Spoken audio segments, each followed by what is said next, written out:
Sir అసలు ఈశాన్యంలో మెట్లు పెట్టొద్దు అని మొట్టమొదట చెప్పిందే మీరు కదా.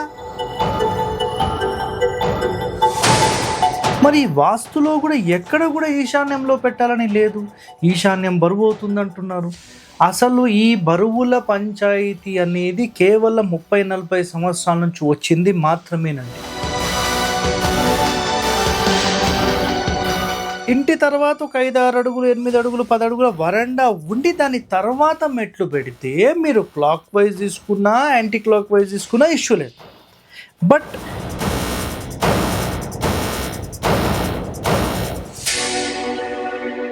ఈశాన్యంలో మెట్లు 100% పెట్టొచ్చు. పెట్టే విధానం మీకు తెలిస్తే పెట్టండి. లేదంటే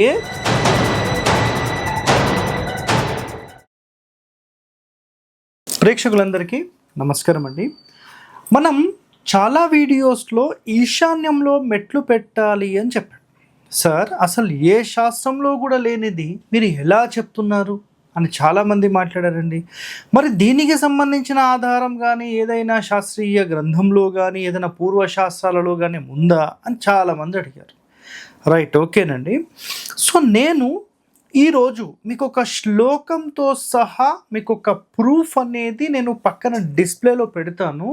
మీరు ఒక్కసారి ఆ డిస్ప్లేలో కూడా వాటికి సంబంధించిన ఆధారం ఏంటి, ఆ శ్లోకం ఏంటి మీరు కూడా చదవండి. సో నేనైతే ఎక్స్ప్లెయిన్ చేస్తాను, ఒకసారి చూడండి. మెట్లు అనేవి ఈశాన్యంలో మాత్రమే కాదండి. మీరు ఈశాన్యంలో అయినా, ఆగ్నేయంలో అయినా, లేదంటే నైరుతిలో అయినా, లేదంటే వాయువ్యంలో అయినా ఎక్కడైనా పెట్టవచ్చు. బట్ ఇక్కడ ఒక కండిషన్ ఏముందంటే, తూర్పు ఫేసింగ్ ఉందనుకోండి, మీరు ఈశాన్యంలోనే తీసుకోవడం చాలా ఉత్తమమైనది. అది కూడా మీరు యాంటీ క్లాక్ వైజ్ అక్కడ తీసుకుంటే చాలా సూపర్. అంటే ఈశాన్యం గోడకు టచ్ అయ్యి తీసుకోవడం కన్నా దాని అపోజిట్లో యాంటీ క్లాక్ వైజ్లో ఎక్కడం అనేది ఉత్తమమైనది. ఓకేనా?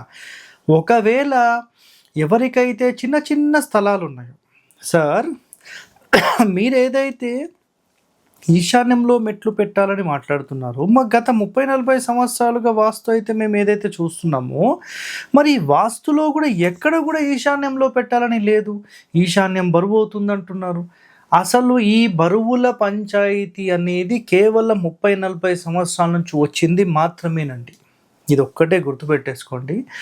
ఒకవేళ ఇల్లు అనేది ఒక 40 అడుగుల వెడల్పు, ఇల్లు మాత్రం స్థలం కాదండి, ఇల్లు ఒక 40 అడుగుల వెడల్పు ఉంది, మధ్య ద్వారం పెడుతున్నాము. సో తూర్పు ఈశాన్యం వైపు అంటే క్లాక్ వైజ్లో తీసుకుంటే ఇంటికి టచ్ అవుతుంది. కాబట్టి యాంటీ క్లాక్ వైజ్ తీసుకుంటే మీరు యాంటీ క్లాక్ వైజ్లో పైకెక్కి మళ్ళీ క్లాక్ వైజ్లో ఇంటి లోపలికి ఎంటర్ అవుతారు. సో దానివల్ల మీకు 100% పూర్ణ బాహు ప్రవేశానికి సంబంధించిన రిజల్ట్ అనేది వస్తుంది. అర్థమైందా?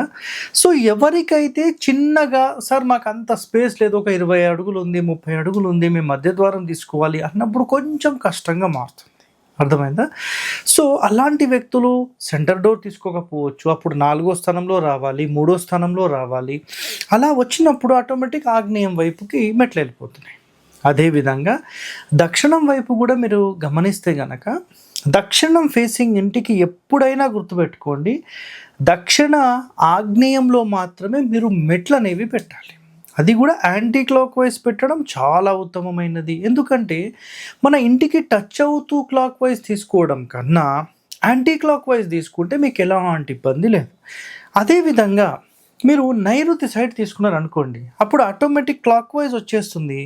అప్పుడు ఇంటికి దానికి మధ్యలో గ్యాప్ ఉంటుంది, అది యాక్సెప్టెడ్. సో తూర్పు ఫేసింగ్ అయితే తూర్పు ఈశాన్యంలో తీసుకోవాలి, దక్షిణం ఫేసింగ్ అయితే కనుక దక్షిణ ఆగ్నేయంలో తీసుకోవాలి, అంటే రైట్ సైడ్. అదేవిధంగా పడమర తీసుకున్నారనుకోండి, అప్పుడు సార్ మరి వాయువ్యంలో తీసుకోవాలా లేకపోతే మనకు నైరుతిలో తీసుకోవాలంటే 100% నైరుతి చాలామంది ప్రిఫర్ చేస్తారు. 100% నైరుతిలో తీసుకోవచ్చు. యాంటీ క్లాక్ వైజ్ అనేది సూపర్. మీరు క్లాక్ వైజ్ తీసుకుంటే ఇంటికి టచ్ అవుతూ బరువు అవుతుందనే ఒక ఉద్దేశం ఉంటుంది. కాబట్టి మీరు యాంటీ క్లాక్ వైజ్ తీసేసుకోండి, అది సూపర్, దాంట్లో ఎలాంటి ప్రశ్న లేదు. అదేవిధంగా కొంతమందికి కనుక నైరుతి నుంచి 3, 4, 5 స్థానాల్లో ద్వారాలు పెట్టలేమండి, మేము వాయువ్యం వైపు పెడతామనుకున్నా ఈ మెట్లు మనకు యోగిస్తాయి. సూపర్. సో డోర్ ఎప్పుడైనా కానీ సెంటర్ నుంచి రైట్ సైడ్కి మాత్రమే ఉండాలి. సో ఇప్పుడు పడమర గురించి చెప్పేశాను. నెక్స్ట్ ఉత్తరం ఒకటి ఉంది. అది చెప్పిన తర్వాత మీకు కంప్లీట్ శ్లోకము, దాని యొక్క స్టేట్మెంట్ మొత్తం ప్రూఫ్ కూడా నేను పక్కన డిస్ప్లేలో పెడతాను, మీరు చూడండి. ఓకే. సో నెక్స్ట్ ఉత్తరం ఫేసింగ్ అనుకోండి. ఉత్తరం ఫేసింగ్కి డోర్ అనేది సెంటర్ పెట్టినప్పుడు రైట్ సైడ్ అంటే ఉత్తర వాయువ్యం వైపే మెట్లు ఉండాలి. అది కూడా మీరు యాంటీ క్లాక్ వైజ్ తీసుకున్నారనుకోండి. మీరు యాంటీ క్లాక్ వైజ్ తీసుకుంటే యాంటీ క్లాక్ వైజ్లో పైకి ఎక్కిన తర్వాత మళ్ళీ క్లాక్ వైజ్లోనే లోపలికి ఎంటర్ అవుతారు మీరు. అర్థమైందా? సో జస్ట్ మీరు ఊహించుకోండి, ఉత్తరం ఫేసింగు, గేట్లో నుంచి లోపలికి వచ్చాము, యాంటీ క్లాక్ వైజ్లో పైకి ఎక్కిన తర్వాత రైట్ సైడ్కే లోపలికి వెళ్ళిపోతాం. అర్థమైందా? సో ఎప్పుడైనా బయట రోడ్డు మీద నుంచి మన ఇంటిని చూస్తున్నప్పుడు ఎడమ వైపు మెట్లు అనేవి పెట్టకూడదు, కుడివైపు మాత్రమే రావాలి. ఇదొక్కటే మీరు మైండ్లో పెట్టేసుకోండి, చాలా సింపుల్ అండి. అర్థమైందా? సో ఇప్పుడు ఈశాన్యంలో మేడమెట్లు కట్టరాదనే నేటి నవీన వాస్తు శాస్త్రకారుల అభిప్రాయము కూడా సరైనది కాదని క్రింది కారిక ద్వారా స్పష్టమవుతున్నది.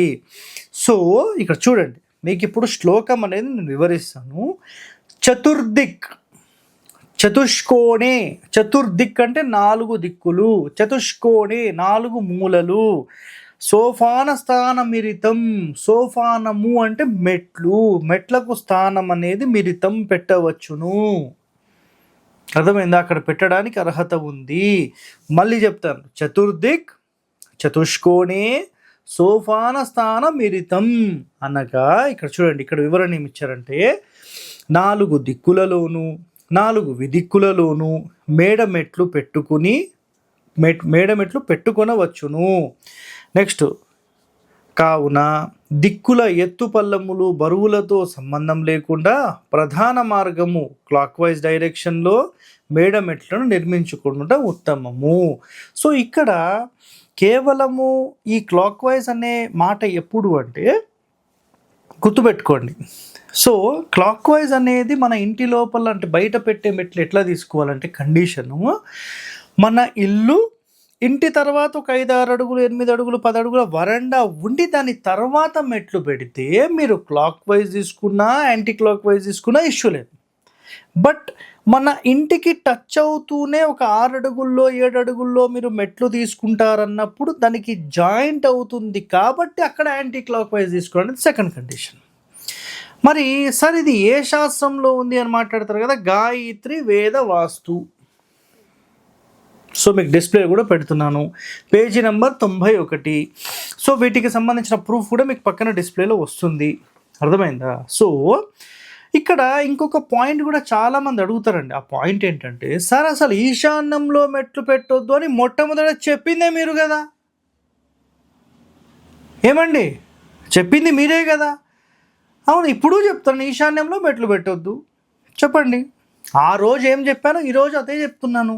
మరి మీరు కళ్ళతో సరిగా వీడియోలు చూడరా, లేకపోతే చెవులతో ప్రాపర్గా వినరా? నాకైతే అర్థం కాదు. ఈశాన్య మూల నుంచి మెట్లు అనేవి మొదలు పెట్టొద్దు అని 100 వీడియోస్లో చెప్పాను నేను. మనం ఈశాన్యంలో నుంచి మొట్టమొదటి స్టెప్ స్టార్ట్ చేయట్లేదు కదా. అర్థమైందా? ఇంటి లోపల ఈశాన్య మూల అనేది వాస్తు పురుషుడి తలభాగం, అక్కడ మెట్లు పెట్టాం కదా. అర్థమైందా మీకు? సో మీరు అంతరార్థం ఏంటనేది అర్థం చేసుకోవడానికి ప్రయత్నం చేయండి. ఈశాన్యంలో మెట్లు 100% పెట్టవచ్చు, పెట్టే విధానం మీకు తెలిస్తే పెట్టండి. లేదంటే మీరు ఏదైనా ప్లాన్ డిజైన్ చేసుకుని ఉంటే ఆ ప్లాన్ మాకు పంపించండి, వాటిని సెట్ చేసి మీకు చెప్తాం ఎలా చేయాలనేది. మీకు తెలియకపోతే తెలుసుకోవడానికి ప్రయత్నం చేయండి. అదొక్కటే నేను చెప్పేదండి మీకు. అర్థమైందా? సో ఇక్కడ ఎన్నో వాస్తు రహస్యాలు మన హరివాస్తు నుంచి మనం రీసెర్చ్ చేసి ప్రజలందరికీ అందిస్తున్నాం. ఎన్నో శాస్త్ర రహస్యాలు కేవలం మన హరివాస్తులో మాత్రమే వస్తాయి, గుర్తుపెట్టుకోండి.